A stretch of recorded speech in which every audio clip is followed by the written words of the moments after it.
የንጉሥ እናት ነሽ የኃያሉ ጌታ፣ የፍጥረት መጠጊያ የአማኝ መከታ። ቃላት ቢመሰጠር ትርጉም አይሰጥ ጥጉ፣ አንቺን የሚገልጽሽ ቃልስ የት ተገኝቶ።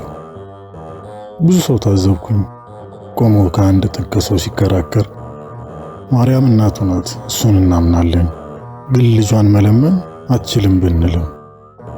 ኧረ እንደው መረገም አለመታደል የትኛው ይበልጣል? የዓለምን ፈጣሪ የ9 ወር ከ5 ቀን በሆዷ መሸከም፣ ወይስ እንደማንም ይሄን አድርግልን ብለነው መለመን?